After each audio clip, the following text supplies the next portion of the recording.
ಪ್ರಿಯ ವೀಕ್ಷಕರೇ, ನನ್ನ ಗುರುಪರಂಪರೆ ಯೂಟ್ಯೂಬ್ ಚಾನೆಲ್ಗೆ ಸ್ವಾಗತ. ಎಷ್ಟೋ ಜನದ ಮೈಯಲ್ಲಿ ನಕಾರಾತ್ಮಕ ಶಕ್ತಿಗಳಿರುತ್ತೆ ಅಥವಾ ನೆಗೆಟಿವ್ ಎನರ್ಜಿ ಅಂತ ನಾವು ಏನ್ ಹೇಳ್ತೀವಿ, ಅದು ಭೂತ ಆಗಿರ್ಬೋದು, ಪ್ರೇತ ಆಗಿರ್ಬೋದು, ಪಿಶಾಚಿ ಆಗಿರ್ಬೋದು, ಜಿನ್ ಆಗಿರ್ಬೋದು ಅಥವಾ ಬ್ರಹ್ಮರಾಕ್ಷಸ ಆಗಿರ್ಬೋದು. ಅದರ್ ದ್ಯಾನ್ ಕಮ್ಯುನಿಟೀಸ್ಗಳು ಇದೆ ಇದರಲ್ಲಿ. ಸೊ ಇದನ್ನ ಹೇಳ್ತಾ ಹೋದ್ರೆ ಇದೆಲ್ಲ ನಿಜಾನ ಅಂತ? ಸೊ ಖಂಡಿತವಾಗ್ಲೂ ನಿಜ ಪ್ರಿಯ ವೀಕ್ಷಕರೇ.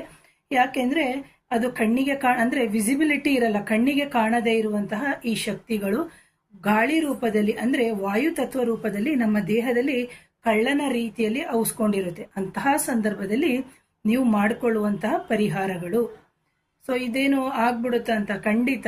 ಯಾಕೆಂದ್ರೆ ಕಳ್ಳನ ರೂಪದಲ್ಲಿ ಔಸ್ಕೊಂಡಿದ್ದಾಗ ಏನಾಗುತ್ತೆ ಅಂದ್ರೆ ಅದು ಎಚ್ಚರ ಆಗುತ್ತೆ. ನಿಮ್ಮ ದೇಹದಲ್ಲಿ ಏನ್ ಮಾಡ್ತಾ ಇರುತ್ತೆ ಅಂದ್ರೆ ಕೂತ್ಕೊಂಡು ಕಷ್ಟ ಕೊಡೋದು, ಬಾಧೆ ಕೊಡೋದು, ಸುಸ್ತು, ಸಂಕಟ, ಕೈಕಾಲು ನೋವು, ಮೈ ನೋವು ಇವೆಲ್ಲ ಕೊಡ್ತಾ ಇರುತ್ತೆ. ಅಂತಹ ಸಂದರ್ಭದಲ್ಲಿ ಹಳೆಯದಾದಂತಹ ದೇವಸ್ಥಾನ ಆಗ್ಬೇಕು. ಇದೇನಪ್ಪ ಹಳೆಯದಾದಂತಹ ದೇವಸ್ಥಾನ? ಅದಕ್ಕೆ ಕಾರಣ ಬೇರೆ ಇದೆ. ಸೊ ಅದನ್ನ ಸಮಯದ ಅವಕಾಶದಿಂದ ನಾನು ಅದೇನು ಹೇಳಕ್ ಹೋಗ್ತಾ ಇಲ್ಲ.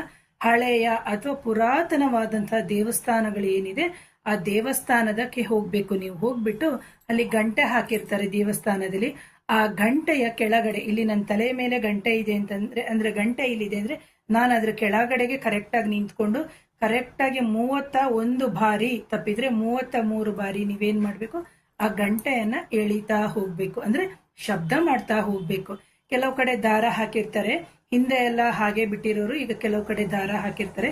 ಸೊ ನೀವು ದಾರ ಹಾಕಿದ್ರು ಪರವಾಗಿಲ್ಲ, ಅಥವಾ ಗಂಟೆಗೆ ಹಿಂಗೆ ಏನು ಬಾರಿಸಿದ್ರು ಪರವಾಗಿಲ್ಲ. ಒಟ್ಟು 33 ಬಾರಿ ಅಥವಾ 31 ಬಾರಿ ಮಾಡೋದ್ರಿಂದ ನಿಮ್ಮ ದೇಹದಲ್ಲಿರುವಂತಹ ಕಳ್ಳನ ರೀತಿಯಲ್ಲಿ ಕೂತಿರುವಂತಹ ನೆಗೆಟಿವ್ ಎನರ್ಜಿ ಅಥವಾ ಈ ತರ ಎನರ್ಜೀಸ್ಗಳು ಏನಿರುತ್ತೆ ಅದಕ್ಕೆ ಸ್ವಲ್ಪ ಏನ್ ಹೇಳ್ತೀವಿ, ಎಚ್ಚರ ಆಗುತ್ತೆ ಅಂತ. ಸೊ ಅವಕ್ಕೆ ಎಚ್ಚರ ಇರುತ್ತೆ, ಆದ್ರೆ ನಾವು ಎಚ್ಚರ ಆಗಿರಲ್ಲ. ಯಾಕಂದ್ರೆ ಇದೆಲ್ಲ ನಿಜನ? ಇವೆಲ್ಲ ನಂಬೋದೇ ಇಲ್ಲ ಪ್ರಿಯ ವೀಕ್ಷಕರೇ. ಹಾಗಾಗಿ ಮೈ ನೋವು ಬರ್ತಾ ಇದೆ, ಸುಸ್ತಾಗ್ತಾ ಇದೆ, ಸಂಕಟ ಆಗ್ತಾ ಇದೆ, ಹೇಳ್ಕೊಳಕ್ ಆಗ್ತಾ ಇಲ್ಲ, ಔಷಧಿ ತಗೊಂಡ್ರು ಕಮ್ಮಿ ಆಗ್ತಾ ಇಲ್ಲ. ಅಂತಹ ಸಂದರ್ಭದಲ್ಲಿ ಹಳೆಯ ದೇವಸ್ಥಾನದಿಂದ ಗಂಟೆಯಿಂದ ಮಾಡುವಂತಹ ಪರಿಹಾರಗಳು, ಇದು ಮೈ ಬಿಟ್ಟು ಹೋಗುತ್ತೆ ಅಂತ ಕೇಳ್ಬೇಡಿ. ಯಾಕಂದ್ರೆ ಇದೆಲ್ಲ ಕರ್ಮಕ್ಕೆ ಸಂಬಂಧಪಟ್ಟಿರುವಂತದ್ದು. ಇದು ಮೈ ಬಿಟ್ಟು ಹೋಗೋದಿಕ್ಕೆ ಹಲವಾರು ವಿಧಾನಗಳಿದೆ.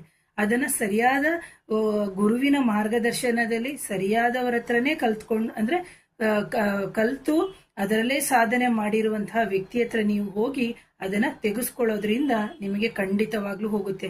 ಒಂದು ಸತಿಗೆ ಇದು ಹೋಗೋದಿಲ್ಲ, ಇದಕ್ಕೆಲ್ಲ ಕಾಲಾವಕಾಶ ಬೇಕು ಪ್ರಿಯ ವೀಕ್ಷಕರೇ. ಹಾಗಾಗಿ ಈ ಪರಿಹಾರವನ್ನು ಮಾಡ್ಕೊಳ್ಳೋದ್ರಿಂದ ನಿಮಗೆ ಪದೇ ಪದೇ ಪದೇ ಪದೇ ಬೇರೆ ಯಾವುದೋ ಇನ್ನೊಂದು ಬಂದು ಎಂಟರ್ ಆಗಲ್ಲ. ಸೊ ಇದು ಹೊರಗಡೆ ಹೋಗಕ್ಕೆ ನಿಮಗೆ ದಾರಿಗೆ ಒಂದು ದೀಪ ಆಗುತ್ತೆ ಅಂತ ಹೇಳ್ತೀನಿ ಪ್ರಿಯ ವೀಕ್ಷಕರೇ.